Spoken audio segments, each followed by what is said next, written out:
Hey guys, Hey. what's up? What's been poppin'? Sorry. But basically, right, it has been, how long has it been since we started the video? I don't know. It's been at least 2 weeks and we are so sorry. We've been up to our eyeballs and stuff. It's been crazy, hasn't it? Yeah. Right, we have got a surprise for you today and yeah, we have got a surprise and I can't tell you yet until we actually tell you the surprise, so you gotta wait. Carry on watching, you'll find out soon. Carry on watching. But yes, we have moved into our new house, if you don't know already. But we are moving to our new house and we will give you a house tour later sometime today or maybe tomorrow morning. But hopefully these videos will be more regular. Yeah? Yeah. Right. The surprise is... Where you going, guys? Go on. Where's it, guys? Just wait. Wait. It's a new addition to our family. She's here. She's here. Baby Sky has been born. She was born on the 6th of April at 8:10 at night. She weighed how much? £6.5. £6.5. Bloody yeah, I only weighed £5.8, didn't I? Yeah, now we're £6.8. Oh bloody hell. Look at her. She's tiny. Adorable as. We'll put a few pics in at the end. Oh, where's she going? We'll put a few pics of her at the end so you can see in person because she's a bit tired, so she's a bit camera shy, so. But we'll talk to you about labour, right? This is what we need to talk to you about. Labour was normal. We did normal labour. There was no like C-sections or anything like that. But right, I'll take it to you then. You explain. Right, so, well, it was a normal day. It was the day after we actually moved into our new house. And then my mum, my brother come round and, well, some of my family had come round. And I was basically getting contractions, but just didn't really think much of it. Just thought it could be Braxton Hicks or anything. But this was 2 days before her due date. So this was 2 days before her due date. No, 3 days before her due date, sorry. And then I was basically leaking. So I told my mum. My mum said that it could be that my waters are leaking. So, but she told me if the contractions get worse, just basically link up the hospital. So I did. Oh, I'm sorry. Because they got worse. And then they just said basically that they don't think I'm having contractions, but they do think that just because my waters could have been leaking for me to come in. So I did. And I came in and they basically said that they had to do like, it's like a pregnancy test to see if your waters have broken out and it says positive or negative. And so I did a check, like they did it, and it was a very, very faint line. So they said that she's going to ask for other midwives for their opinion, and then they said yeah, that they think that they have broken. And so they was like, right, I'm going to have to check how far like you are, like centimetres wise, like 1, 2, 3, and I was basically 1 centimetres. So there was like, well, they're just going to keep me in just because it could just go up really, really fast. Like, so by the time I get home, I could be 4 centimetres or something. So I stayed in, and I couldn't sleep all that night at all. I was just constantly having contractions. And then it was the next day, and they said that they think it's going to be best if they pop my front waters. By the way, this is my back waters that was leaking, not my front waters. And they basically said that they're going to pop my front waters. So I had to go to a delivery suite where they'd pop my front waters, and then they ended up popping it, but there was also checking how far I was. Like, so I was 3 centimetres by this point. They asked, like, so then afterwards, that obviously my contractions was getting stronger and stronger at this point.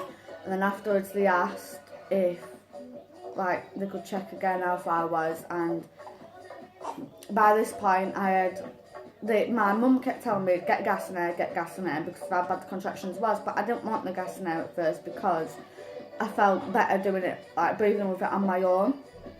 And then in the end I got the gas in there, and I couldn't have a gas in there. I did not like it whatsoever, so I only had it like 3 or 4 puffs out of it.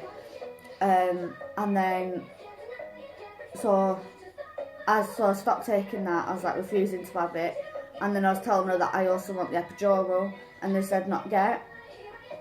So I waited a bit longer. Then they asked to do it again, check my centimetres, but they said to me not to be so shocked or anything like that if I'm not more than 3 centimetres still.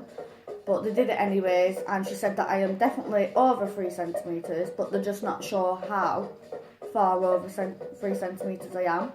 And by the way, I was absolutely knackered. I was drained by this point and everything like that, and this is before I was even pushing around.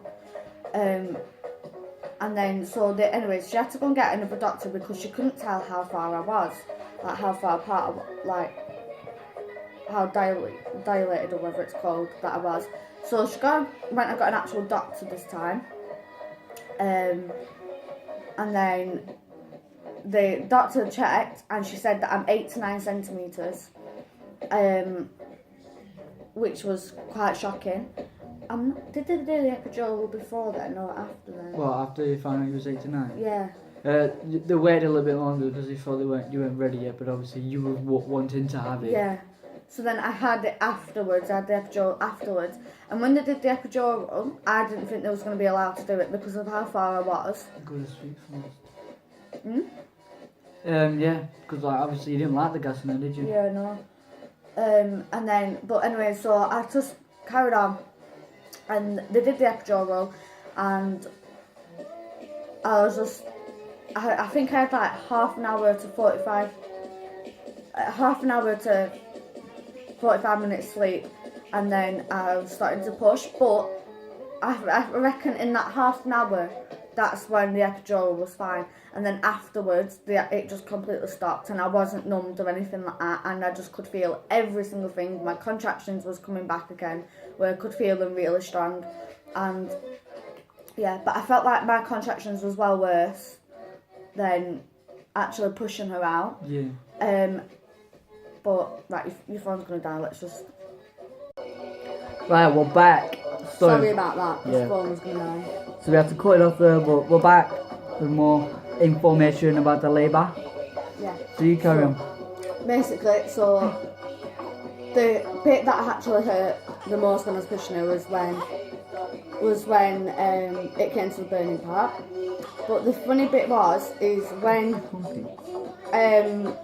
like obviously when she was out and there's pressing on my chest, like before the hand they asked if I wanted it on my chest or I just wanted them to sort of like and I wanted to go on my chest. So when they was putting her on my chest, they started lifting up my top to put her on my chest, and I was like, what are they doing? And it confused me so much, and then I realised that it was skin to skin, that's what they was doing, but I just didn't expect them to lift up my top. But yeah, I was absolutely exhausted throughout the whole of that, and everyone kept telling me just before I had her that the pain just goes away like as soon as she comes, and I was like, yeah, I'm getting in. Like, how the hell does that pain just go away like that? But it's actually true, like obviously afterwards you're still in pain and stuff like that, and stuff like that, but you're just so much more focused on your baby that you ignore the pain. Yeah, because as soon as that baby comes out and hits your chest, you're like, oh, what a relief. She's finally here and all that. Yeah. You just forget about everything. Yeah, and David was crying his eyes out and having a sneak peek every single time I was trying to push. Good to say hi. No, but as soon as she came out, I just couldn't, like, doing like just trying to hold it in and trying to be strong for you, like, obviously to support you. I just couldn't hold it in, I just had to cry, like, it's just amazing feeling, like 2 seconds ago I was trying to be funny and everything like that in the middle of labour. Next minute I'm being a little bit wussy, just like crying my eyes out, but it's just amazing experience. I cut a cord and everything, it's just amazing. Yeah, and I'm very, very sorry for ragging your hair. Ragging my hair, tell me to shut up, don't care about the gas in her, tell him to F off. Just ragging my hair, pulling my top up, like, trying to get me unchanged, and I was like, jeez. I'm sorry for all the lads out there that experience what I've experienced, jeez. All the lads, what about the women that has to go through all the pain? Yeah, but just not going through the pain, but still being involved with the pain is too much. I'm joking.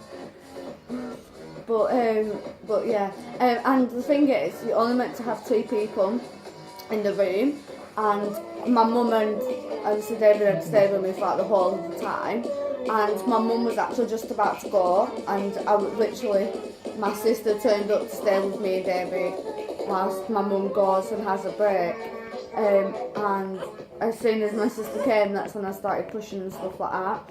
So all 3 of them ended up being with me, and the midwife was just so nice, like, towards, I didn't really like her at the start, but then towards the end she was so nice, and she just helped me out so much, like, and she didn't even turn around and say one of you's going to have to leave. She just was like basically concentrating on doing what her job was, which I really appreciated the fact that she didn't say that somebody has to go. But yeah. So basically that's what experiencing labour. Well, it's just little bits of detail that I put. Yeah, there was a lot. Obviously, there's a lot more to it, and I was only like actually properly, officially in labour for 3 hours. Yeah. But they said that I was at 3 centimetres, and then they checked again and I was 8 to 9 centimetres. So they just missed out all the rest of the numbers, and I just went straight to 8 to 9 centimetres. Straight cracked in. Yeah. But yeah, that's just Pretty much it. Yeah. That's pretty much is our labour experience and that. But hopefully we'll get back to you with the house tour later today or maybe tomorrow morning. Because obviously we've got this little one to look after. so we can't just do it all quickly And I was now. like, oh yeah, sure, just quickly go around. But thanks for watching. Just like, Subscribe. comment, and put that little bell on. Ding ding ding. Well, see you guys later then. Bye guys. See ya. Bye.